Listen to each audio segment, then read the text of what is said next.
Oh, hi, how's it going? This is Markley, and you're listening to Low Profile.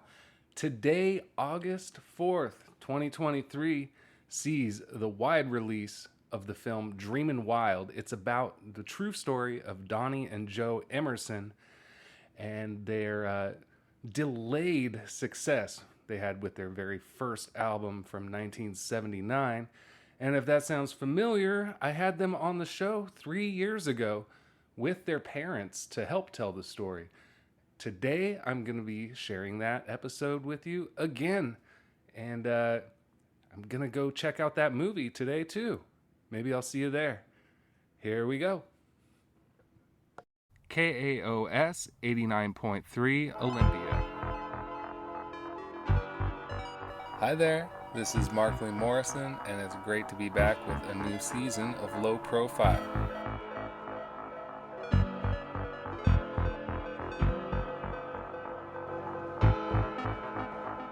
Today, on the 25th episode, I'm bringing you the goods. The definitive article on the sleeper underground pop duo Donnie and Joe Emerson.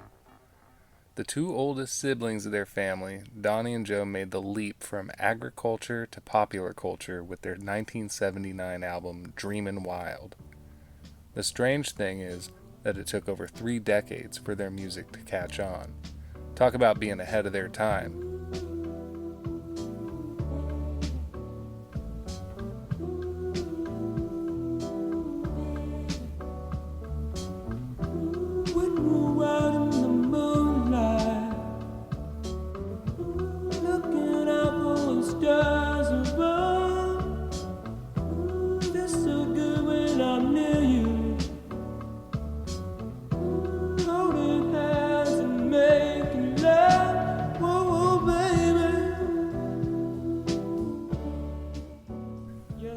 The song that put them on the map is called Baby.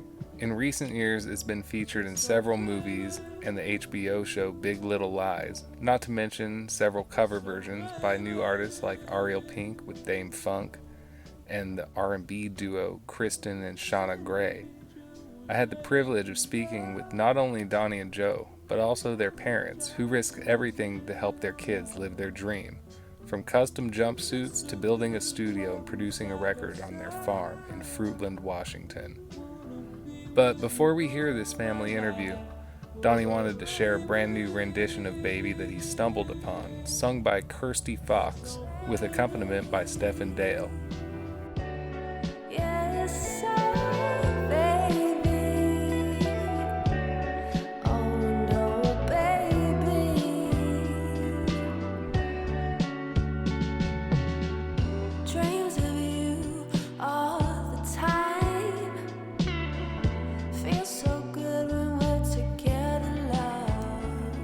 The duo recorded this cover separately during the COVID lockdown, and I spoke with them earlier this summer.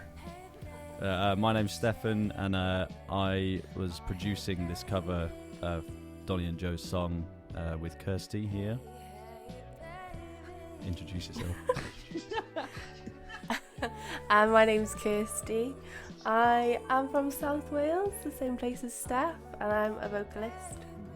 Can you tell me a little bit about how you came upon that song? Well, it was my choice, really. I think, wasn't it, Kirsty? Yeah, we were trying to find something, weren't we?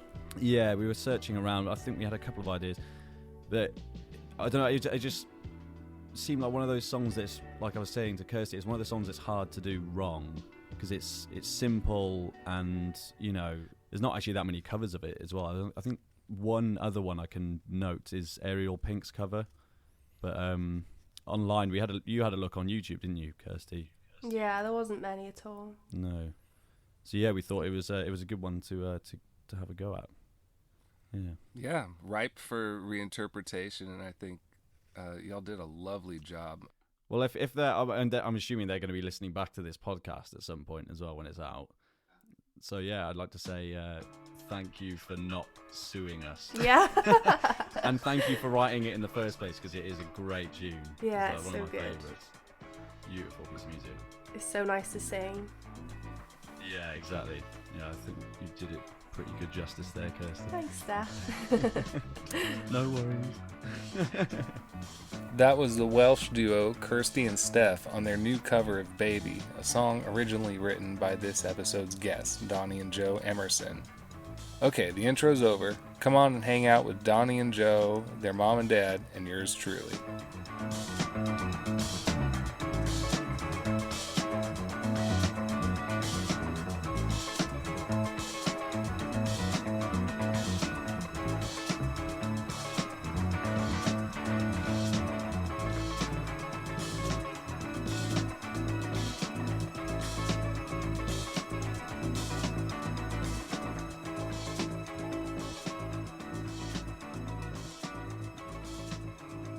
Well, I'm Donnie Emerson. I'm Joe Emerson. It's Don Emerson, Senior. And where are you tonight? We're at the farmhouse here in Fruitland, Yeah, we're at the where we grew raised. up. Yeah. Wow, back home. And I understand it's your birthday, Don? Yes, yeah, today was my birthday, and we was up to the bar and had a birthday party there up in Hunters. Close to where we went to school. Very cool. You know, I just, first of all, I want to say thank you. I'd like to thank you so much for talking to me. This has been a long time coming. If you don't mind me sharing how I discovered your music before we get going. That'd be great, Mark. Yeah, so I was on tour with the band Lake, and I believe we were in Baltimore. We found this underground record store that was literally underground. Like you went to the sidewalk level and went downstairs into a basement. It's pretty And cool. We were just looking for some records to take home, CDs to listen to in the van while we were on the road. And while we were browsing, the fellow working behind the counter stopped whatever was playing, and he put on Dreamin Wild. And me and my two bandmates that I was with inside the store all just stopped, rose up, and started walking towards the cashier to find out what the hell he was playing. It was immediately just grabbed all of our attention.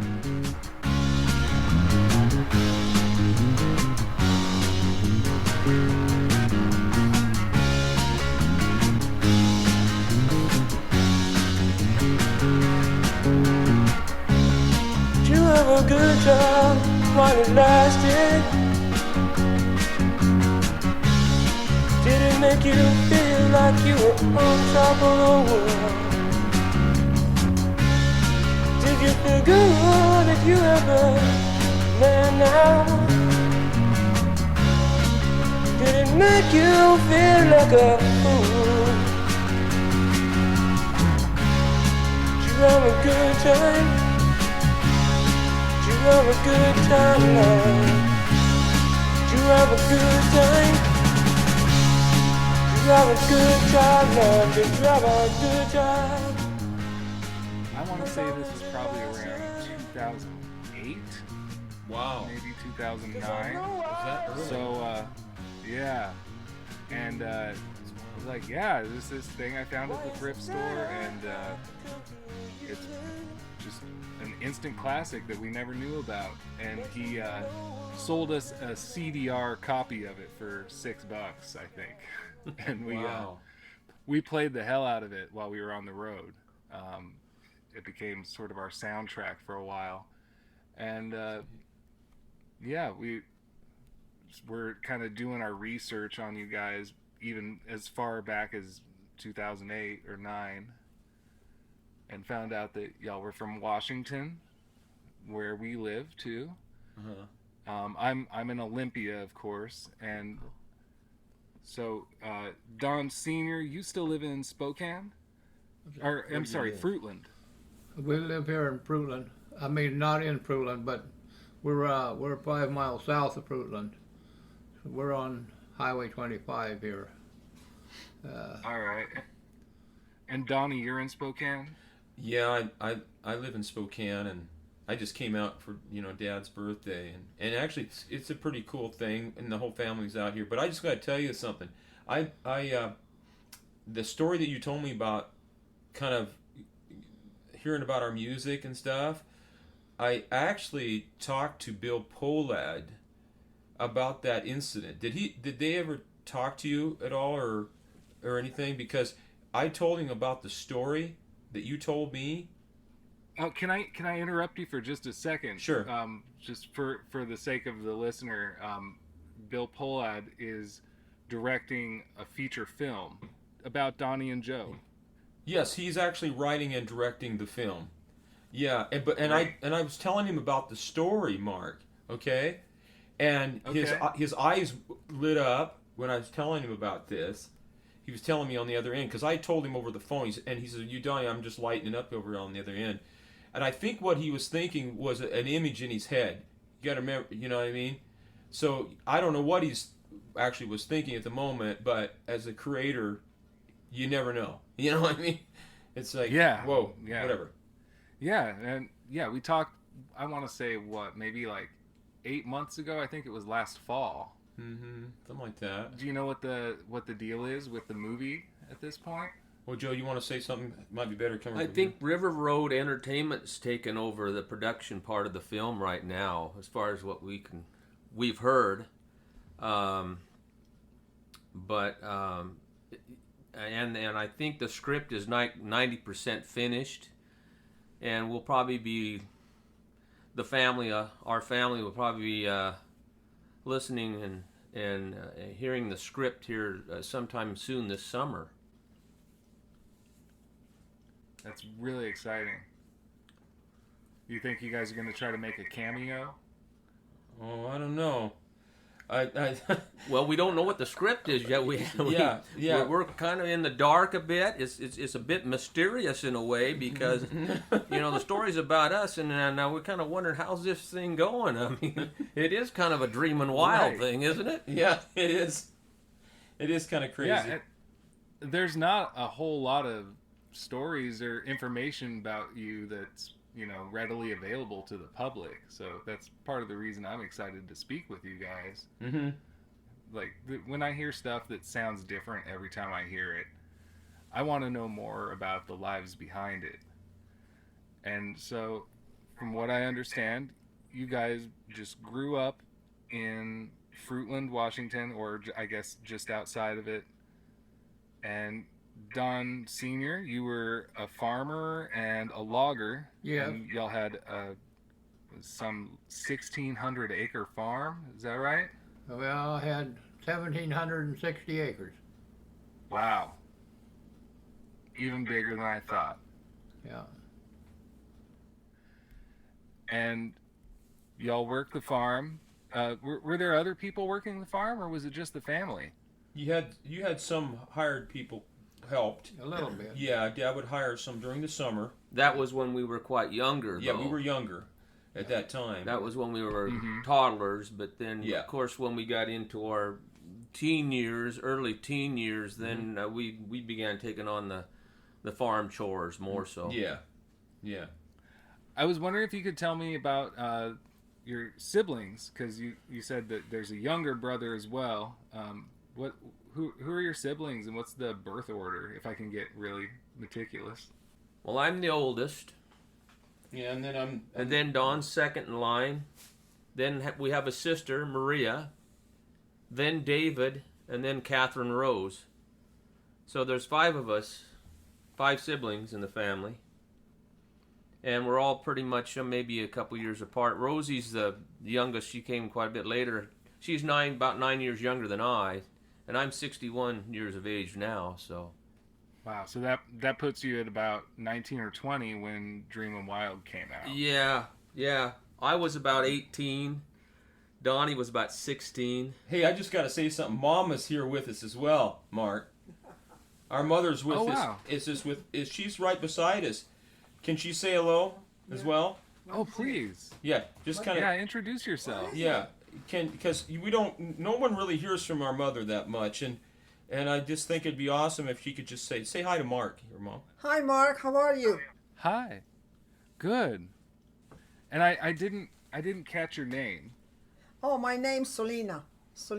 Well, Salina, could I ask you to sort of describe Donnie and Joe when they were beginning to show their musical strengths and tendencies? Yes, when I was very little, I had a hard time with them because she used to take me little spaghetti, little pots and pan, and I said, you cannot do that anymore. So I went to Goodwill and I bought him some, and I was working with that, and sometimes took the vacuum cleaner too.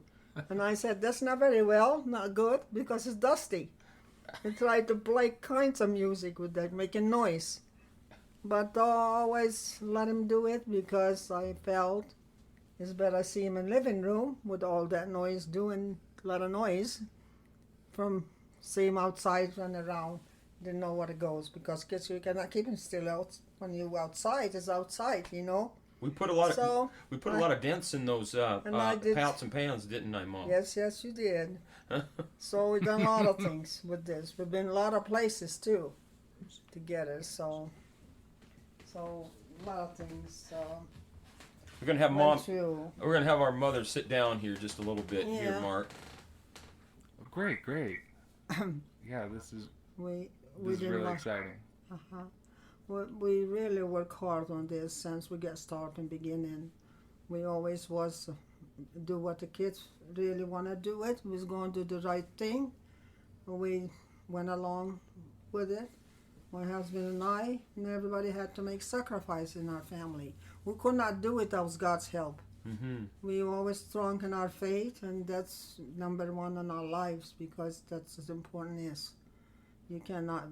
This world, they're made here to stay, made here to prepare for the next life. So we're very picky on that kind of subject. So I think, my opinion, I hope this movie, when it come out, it'll be not put things, not nice things in it. I don't think it's going to do that, because we're not that kind of people we are.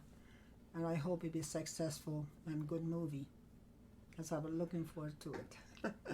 So, but the boys work hard. Joe, he practiced drums and he played guitar too. You know, he played the piano too. And Donnie, he never stopped. Yeah, I remember when he used to practice in the studio Bill, my husband did build for them. And he come in the morning, 5 o'clock in the morning, he take his shoes off. He come from the basement to not make noise to wake us up. So he worked awful hard in this. He never stopped. He always practice and playing, and he always come for noon song. What you think about this, Mom? You think it's going to be hit? And I said, well, I brought a lot of songs to you, didn't I, Mom? Yes, you did. Lots of songs. The thing is, I would bring the songs home to her on a tape, and they would be produced. And she'd say, well, I kind of like that. Yeah. I kind of like that. Normally it was always she liked everything I did, pretty much. Yes, so anyway. Yeah, the one thing I've definitely gathered from the things I've read about you guys, it was just a very supportive, loving family, and you guys were, you guys were hot stuff in your town. The local rock and roll band, but not party animals. Not you guys weren't trashing hotel rooms or anything like that. No, and in fact, good, clean fun. Yeah. Well, it was. I mean, the thing is, we were fortunate during that time, during 1977 and 78, 79, there were other musicians around here as well. We came from a very small area, but there were little bands here. There were 2 other bands, by the way, wasn't there, Joe? That was in our area. Yeah, there was the McLeans up there, and then there was the Haroldsons. They had their band, and then we had our band. So to have 3 bands in a small little community, that's a pretty big deal. Yeah.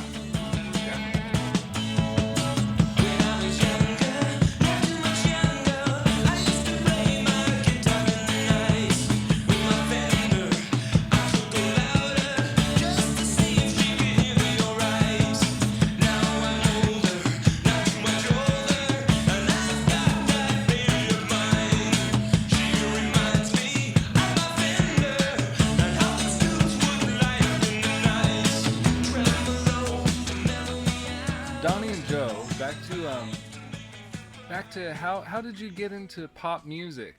What was your first exposure that you remember that really made an impact? Well, I'll let you talk on that one, Joe. Go ahead. Well, let's see. Well, it had to do with you, I think, didn't it? Well, probably me, probably getting the driver's license and having a car with a radio in it, finally having my own car, and I really didn't know too many bands or anything and didn't listen to too much music, but when I first bought, I did have a couple of 8-track tapes. We didn't have albums and things like that in any collection at home. We didn't listen to music at home, but at school I remember in one of the locker rooms some guy had some tapes, and one was a Steely Dan tape, and maybe I purchased one of those. Maybe I'll like that music. You know, I was just trying to fit in, but I didn't know what kind of music it was. I just seen the guy had the tape and it said Steely Dan. So I think I'll buy that out of Columbia House Records. You know, well, that was kind of my introduction. Yeah. And of course our local radio station in Spokane, KJRB, played a lot of variety of music and that and I think I probably tuned into that station quite a bit, and that's when my first beginnings was of the music that was happening at the time. But I was really quite naive about concert music that was happening in Spokane, because I didn't go to concerts, and we rarely met other musicians outside of our own town. So that was probably my mainstay of the beginnings. Now, Don probably had similar beginnings too, but I don't know what your main thing was, Don.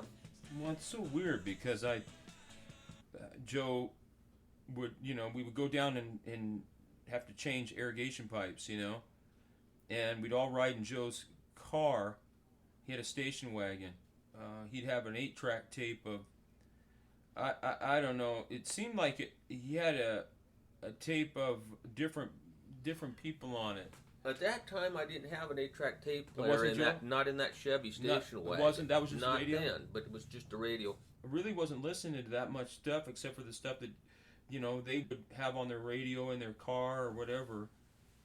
Steve Miller Band and stuff like that. Boston. But there are other stuff like Steely Dan as well, all that kind of stuff. Bread, yeah. But a lot of the stuff that came on the radio was different, though, Mark. We got a plethora of music on the radio, because at that time they would play many genres. They'd play country, they played pop, soul on this station. It wasn't just one style of music, if that makes any sense. I think there was another venue where we got our music. It's television. Oh, absolutely. I mean, we think about that. Bandstand was on, Don. Oh, yeah, we used to watch Bandstand. Yeah. And of course, Don, we didn't have much music genres on TV at that time, but Bandstand was a kind of I think I probably touched you quite a bit too. I did. And another thing is the Lawrence Welk show. That's right.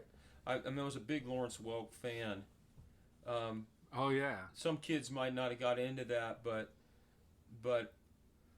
the musicianship on the Lawrence Welk show was above anything, and it's above anything even to this day. Yeah, and Lawrence Welk was sort of... I remember watching Lawrence Welk reruns when I was a little kid, and he was definitely like the antithesis of cool. Kind of so square that it was cool. Yeah, exactly. At the same time. I'm just trying to think. At that time, see, 1975, I was... I gotta figure how old I was in 75. Was I 14? You're getting too old to remember, Don. I remember nothing. I know. I'll tell you something. One of our friends, who was our bass player, Eldon, his father was into country music. And some of that stuff actually rubbed off on us too. It doesn't seem like, because he would hang around with us and come and watch us play. Our dad would come to our rehearsals while we were at the Grange Hall. And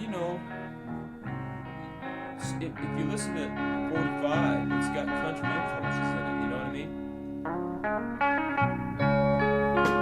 Thoughts in my mind about to unfold. What life is about.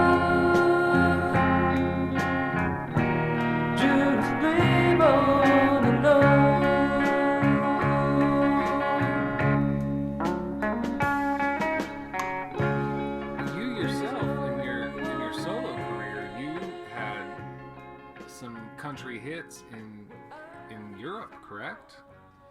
Yeah, which is it's a different type of thing over there, though. It's a different type of animal, you know. It's like, sure, it's not like here. You know, they have sparse play over there, so you know it takes a lot of.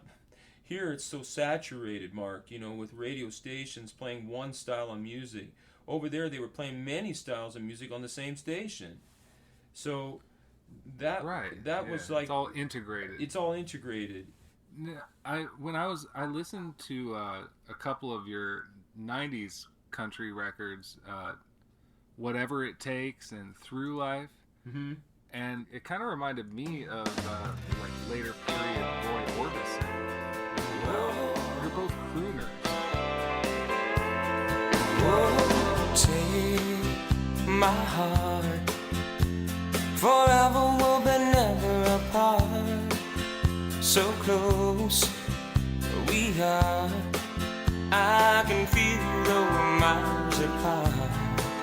After all, since you love me, there's no way I could ever leave you. 'Cause throughout I'm falling in love with you. I'm more comfortable with ballads, and I mean I like up-tempo tunes and everything, and I'll do them. But what I do like about ballads is that you can let the song breathe a little bit and phrase a little differently, and create space in your phrasing where you can't really do that in an up-tempo tune. It's all kind of in your face. Does that make sense? Yeah, absolutely. You can be more lush with a ballad. Right. Right. Well, I kind of want to rewind in the conversation a little bit here. You were talking about how you were playing at Grange halls and local events, and Don Sr., you took them out to Spokane and found a recording studio, and they made a 45. Can you just tell me how you got from there to recording the album? Well, it was kind of simple how we got from there, because after we recorded that 45, we started listening to it, and we said to ourselves, heck, we can do this ourselves. We're not perfect, but gee, we can do that. So we had the other Mr. T was involved with us. He was his music teacher, but we had him on. He'd always come and check on us, see how we was doing, and he was going to promote us some and whatnot. But anyway, he could see that maybe we could do that. So we got the big idea that we'd get the recording equipment and we'd do it ourselves instead of paying somebody else out there to do it. Yep. So that's what we done. We had the studio built, and they was practicing there, and so Mr. T, he went and bought the equipment, and I paid for it, and that's the way it went. He just learned on his own. We was heavily over equipmentized. We was. But we used it. We did use it, and it was an interesting time, because T would bring out of a piece of equipment, say once every 30 days. He'd bring something out just to see if it might work for us to because he ran a music store, okay, and right. And so he'd bring something out and he'd say, hey, you might want to try this to go with that piece right there. Yeah. And we'd experiment with it and say, oh yeah, that really works, you know, like maybe like an Echoplex machine or a you know, or maybe an equalization thing, like a 32 band equalizer. And I said, well, what can I do with this, you know? And then I realized what I could do with it, and then I also knew. But here's the thing: mic placement wasn't really prevalent with him teaching me mic placement. All that stuff had to be learned as we went. Nobody Sure. taught us that stuff. You know, mic placement. If you listen to the record, you could see where we kind of evolved and then we regressed, because that's what happens. You say, okay, this kind of sounds good, but then you kind of forget how you did that. You know, and then you move on to something else. We got robbed, so we got some more equipment. Yeah, we did get Oh robbed. man, Yeah. really? Somebody Yeah. broke into your studio. Yeah. Yeah, someone broke in and stole about, I don't know, maybe $50,000 worth of equipment, couple guitars, a TV monitor, Loot. flute, just different items that they get hands on at the time of the break-in. Yeah. The instrumentation on your records are just really very thorough and so varied. It's you got a lot going on, and it's all very tasteful and also playful at the same time. Well, thanks for saying that. I will tell you what, we knew what we were doing when we were doing it. Oh, just again. Give me some chocolate. Sweet Joe, don't you know? Drive me over the soon. People shouting, bang, playing, making my drumming beat so blue.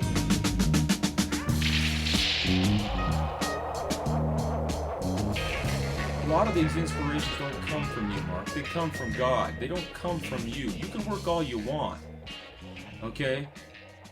And I've been doing this now for 45 years. I can tell young kids this: your gift does not come from your hard work. It comes from your connecting to that space, that place, and that's God's gift coming to you.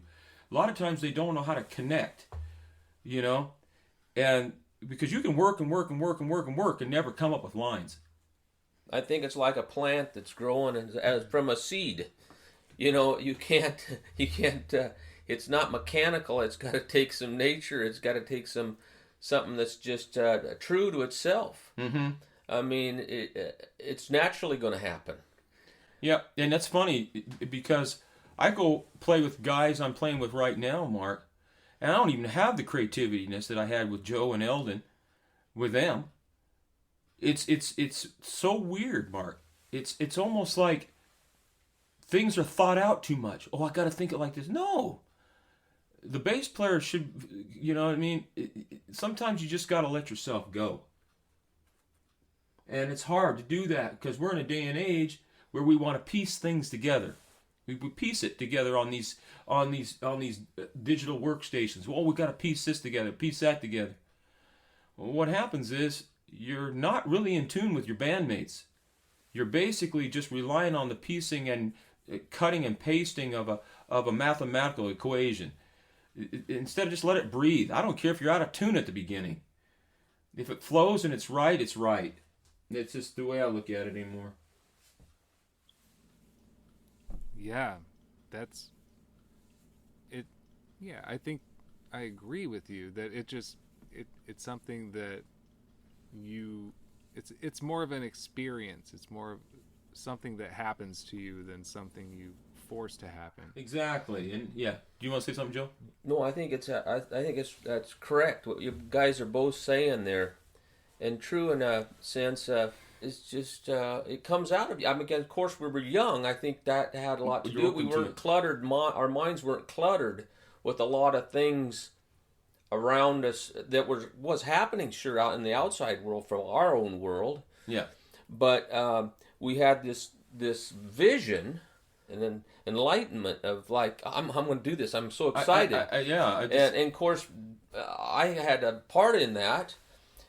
Mine was the thrill of the event where we got together with Don and my friend Eldon. That moment was like, wow, we're going to play some music. It was like a new thing's happening here. Uh-huh. We're creating something. It's like a diamond in a rough. You all of a sudden it's coming out. Wow, this is cool. You know, I hear young kids come up to me, and I see bands that are conformed. They're conformed. They get together and they peter out after about 4 or 5 months, 6 months, and they're gone. Okay, But the greats, they're never gone. When you listen to the song "Baby," Joe and I playing that song, okay, those are one takers. There's no overdubs. There's no overdubs of going back and singing the lead singing vocal. I mean, I just made the words up as I was going. And then you'd layer stuff on. Yeah, and then we did the backups. Well, see, we did the backups on that, and then I just sang over it, and that was a one take, because I couldn't punch in then. I didn't know how to punch in. So I just kind of dreamed off in La La Land and started singing. And then after I got it done, I wrote the words down on a piece of paper just so I couldn't forget them. You know, that's kind of how I did stuff at that time.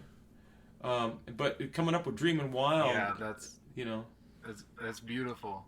Yeah, and I'm sure you've done that yourself with your bandmates. You just got to start banging away, and all of a sudden you got something. Joe, can you speak to what you've been doing musically over the last almost, I guess it's been over 40 years since the inception of the duo, but you've continued to play music in addition to the logging business, right? Right, yeah.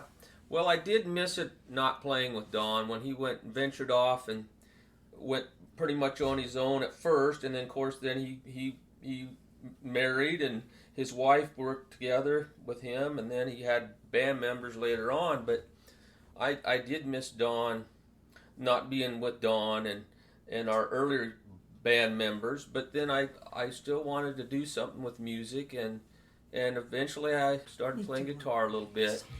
But I was different than Don in some ways. We're different, but we're both kind of like, you know, we got this kind of hunger to say, I want to show them this kind of a sound. I want to show them that kind of sound.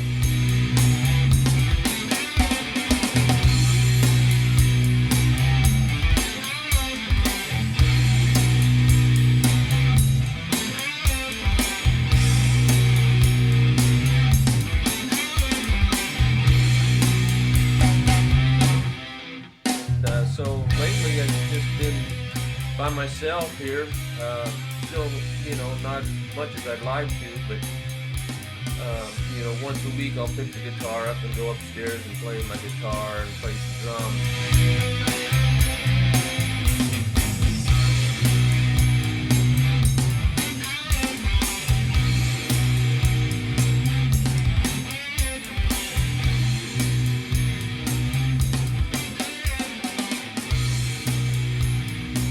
So what was your reaction to the realization when you found out that your album was sort of taking off in this sort of underground vintage pop scene 3 decades later? Well, hold a second. I gotta rewind here. Rewind. Sure. I remember in my kitchen or my dining room, and my daughter's on the internet. And that time, I think she was about 10 or 8, and she says, "Daddy, look, these people are playing your music. That's Daddy," on there. And I think at the time, there was I don't know how many thousand views on there. There must be maybe 2,000 views or something. I don't even know if it was that much, Mark, whatever. But to me, that was a big deal. Okay. And so I'm thinking to myself, what's this all about? You know, this is kind of interesting. Well, weeks went by, and we started getting more views. And all I remember is getting calls from some record collectors saying, "Are you Donnie Emerson that wrote Dreamin Wild and your brother Joe?" And I says, "Yeah." I says, "What's the deal?" And I says, "Well, we just love this record, and we want to get some records, and where can we call, and where can we get them?" So I turned them on to my dad. So it was kind of a surreal thing. It was kind of like, oh my gosh, what's this? This is weird. This is like, I'm at that time I was in my mid 40s, I think, 45. How was? I can't remember how old I was. 48 or something like that, or something. And you know, it's kind of odd to have those feelings come back to you. It's strange. What makes your record stick out to a lot of people who are unassuming is what's seen now is a totally outrageous cover. At first glance, it has been written that it appears that you might even be Siamese twins, even though you're 2 years apart, and you know there's an apparent, you know, you don't look like identical twins. Right. But the matching jumpsuits, the white jumpsuits that you're wearing with your names on patches, it's like a band uniform, you know? Right, right. And did you get those specifically for the album shoot, or was that something that came before the album? That came before the album. We had those made. Go ahead. You want to explain it, Joe? Yeah. We had those made in Spokane. A store called, that at the time is called Style Builders in Spokane. About Elvis. What was that, Mom? At the time, we was talking about Elvis. Everybody talk about him. And we kind of liked his uniform. So the kids, the boys, with the guys used to come and see how was the music going. He decided altogether that's how it's going to be, the uniform. And so Joseph, he even had a medallion, what do you call it, Joe? Medallion. He still have it, I think. And it was pretty sharp, and everybody did like it Well, at the time. The thing is, Mark, you have to realize, I think we were 10 years behind. In 78 and 79, think of 68 and 69. Because we're out here in the farm, and we're kind of away from everything. Isolation. Isolation, yeah. Yeah, that's what happens. Yep. But tell me about this medallion. This is something I didn't know about. Tell him about that. Well, if you look at the record, you'll see I'm wearing a medallion around my neck. Oh yeah, okay, I've got it right here in front of me. Yeah, Joe designed that. The medallion, it's kind of the design of the I think it's NATO symbol or something in a way, but there's an E. If you notice you don't see it on their jumpsuits there maybe, but if on the reissue that Light and Attic did, the second release of other melodies and stuff that Donnie and I put together, it shows, I think, the back of the jumpsuits, and it shows the E and the C kind of back to each other, and that's for Enterprise and Company. And you still have your medallion? Yes, we still have our medallions. Yep. Both of you. Yeah. Oh, that's great. Yep. That was 30 years later. Now we're 40 years later, and there's a movie coming. And Right. I just, if I were in your shoes, I would have a hard time wrapping my head around that. Yeah, and the thing is, just 7 days ago, I listened to a remake of the Baby song from this young girl. Mark, I believe her name is Kirsty Fox. Okay, and she's done the remake of Baby. Okay, it's probably one of my favorite versions of it. And I want to see things happen for her with this song, the way she's done it. She's singing it just wonderful. I just, for someone unknown to be singing this song, Ariel Pink has done it. I like Ariel's version as well, but to hear a girl sing it and to sing it the way she's singing it is so well done. Maybe you can play an insert of her music while she's doing it, because the girl needs props, and she's doing a fantastic job. Yeah, oh yeah, that's definitely going on the show. And yeah, I love the Ariel Pink, Dame Funk cover of it as well. Those are both artists that I've been following for, about as long as I've been following y'all. Right. It all kind of, I feel like the vibe that you guys were putting out when you released Dreamin Wild had a big resurgence with the whole, I'm sure you're familiar with the sort of yacht rock characterization. Yeah. Just kind of people all of a sudden realizing that there was this specific sound that of just like really syrupy molasses pop music. Yeah, and I've seen it. Yeah, and since Dreamin Wild has been out, I see a lot of people kind of following that vibe. You know, which is kind That's true. I've seen it. I've seen it a lot, and it's been great. Our music's been in a lot of films. We've been blessed because our stuff's been in a lot of films. So I know from reading liner notes on your albums that there's a treasure trove of Donnie and Joe Emerson recordings. I want to know, how long was the unit a thing? The existence of the Donnie and Joe duo as a band.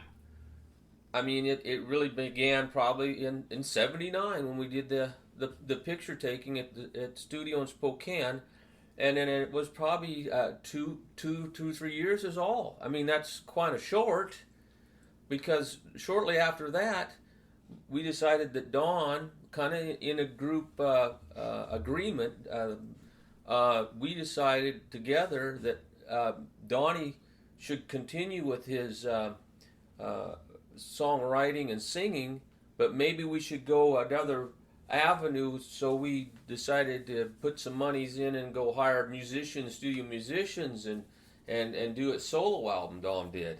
Well, that started in 83 or 81.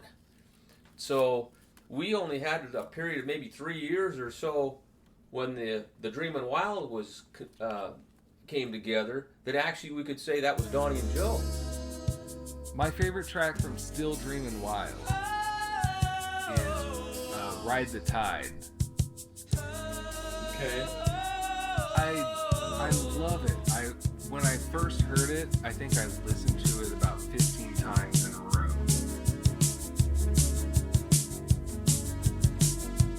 Are you leaving me to ride the tide again? You knew instantly I'd be there, and I don't like the pain that starts to shower on me. I've never letting go of something I don't know. Why do you ride the tide that sends you away from me? Against my will tonight, I cry a lover's cry. Why do you ride the tide that sends you away from me? Against my will tonight, I cry a lover's cry. Oh. That I wrote that when I was going down to Los Angeles. You spent a few years down there, right? Yeah, off and on I was staying with a photographer friend of mine who let me bunk out at his house, which wasn't a typical type of house or a condominium. It was a typical thing you would see out of a Hollywood movie or something. You know, the swimming pool, the copper roof, you know, the grand piano in the foyer, the whole vibe, you know what I'm saying? He was a high fashion model photographer. Yeah. Okay. So you can just picture that whole vibe. And you were a high fashion model. Well, I was around. Did you bring your jumpsuit to LA? No. I was this country bumpkin guy down there. He shot my cover on the record Can I See You record, and we became friends, and I started staying there with him, and I wrote this song about someone that I'd met down there, and it just kind of it happened pretty fast. I wrote it really fast, and yeah, I pieced all the parts together. The whole thing was all separated, kind of like Fleetwood Mac would do, like Mick Fleetwood would do, and you can kind of hear that vibe in there, you know. Hey, I heard there's a vacancy in that band. Yes, there is, and I think I'm the right guy for it. I think so too. I would be honored to be that guy, actually. But my thing is this: Lindsey Buckingham to me he is the cornerstone of that band. he is the guy that came up with those melodies of the guitar work, the sound of it, the vibe, you know. But Donnie, he's not even an original member. Well, I know it's all crazy, isn't it? It is. Yeah, it is. One more thing I wanted to know is, are your folks still there? Yes. Yeah, we're here. Salina? Yes. We're still here. How do you feel about the likelihood that you will both be portrayed by actors in an upcoming film? How do you feel about that, Dad? How you feel about it? That's fine with me. I don't know who's going to take my part to play me, because I went when we had the album. I knocked a lot of doors and I saw a lot of album at the time. And I'm not an educated person, you know. I don't know how to read and write. But I said I try it. So You're I a knock smart on person, doors. Mom. I knock on doors and ask people about the album. And some of them, I said, "What you doing here?" I said, "Mark," I said, "I'm helping my son. He needs some help."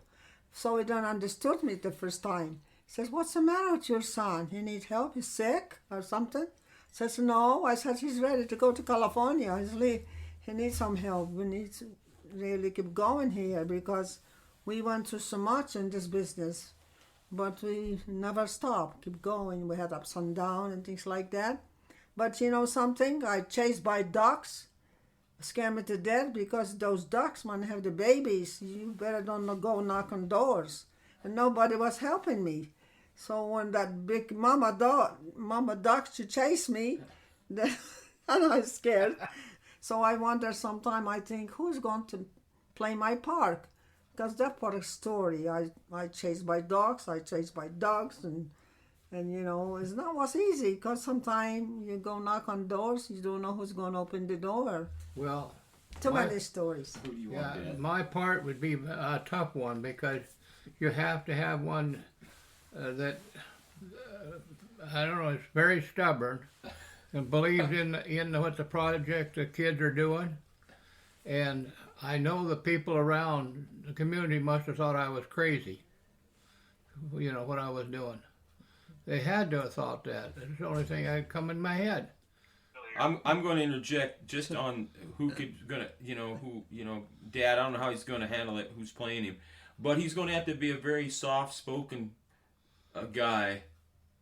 Dad doesn't get excited too much. He doesn't get wild. You know, there's some guys get wild, you know.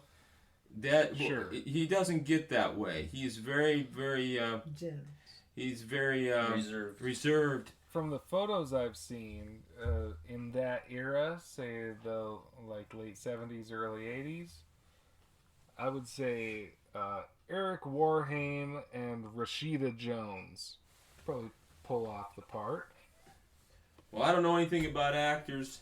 Well, who would you and Joe want to play yourselves? Well, I don't know. Fantasy He's probably talk. too old. Chachi, I don't know, could play me. No. Scott Baio can play me. I don't know. You remember Donnie? When he was... I don't know. Jack Nicholson can play Donnie. I think Jack Nicholson's going to play me. At 16 years old? Oh, A God. 400-year-old man playing know. a teenager. Yeah, I don't even know. I don't know. Sounds how it's gonna good. go. Hey, I'd watch that movie. Yeah. I'll tell you that. Yeah. Thank you all so much for everything you did. Thank you, Mr. Mark. and Mrs. Thank you, Mark, Emerson, for interviewing for- us. Thank you very much, Mark. You're welcome, Mark. I just want to say one thing before we end this, because we're going to go to bed. I just want to tell all the fans out there that stuff like this doesn't happen all the time. I don't know if it's ever happened like this. And I want to tell the young kids out there that it is a gift. It is a gift, and it's a gift from God. And to really treat it with a lot of respect as much as they can, you know, because it doesn't come all the way from all your practicing and your hard work. It comes because it's given to you. That's all I wanted to say. Yeah, so treat it with care. Yep. Don't throw it away. Don't exploit it. Yeah. And it's always it too. When you Yep. make a good music, Yep. make it decently, just never go away. Yeah. Come Yeah. back over and over. Yep. That's how I feel about it. Thank you, Mark, for having us here. Thank you, Mark. Thank you, Joe. Thank you. Thank you, Salina. And good you, night. Don And Senior. God bless you. Yeah. Say bye. God bless you Okay. too. Bye, Mark. Bye. What a treat to have the Emerson family on the show today. What you're hearing right now is a never-before-released track called Auzie Theme, an instrumental song from their treasure trove of unheard recordings. This particular song was written and recorded for their Uncle Danny, who came from Australia to visit the family on their farm back in 1983. You won't find this anywhere else. So until next installment, thanks for listening to Low Profile and enjoy the music.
Been listening to Low Profile with Markley Morrison on KAOS 89.3 Olympia.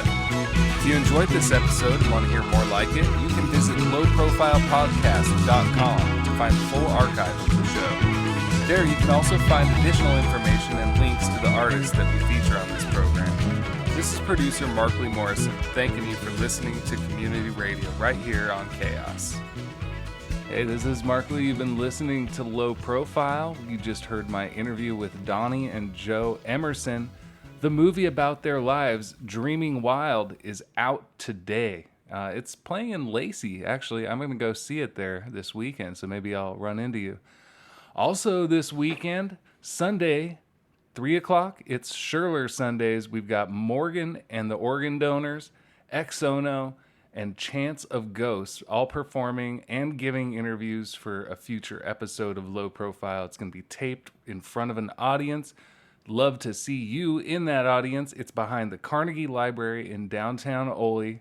That's at 7th and Franklin this Sunday at 3:30.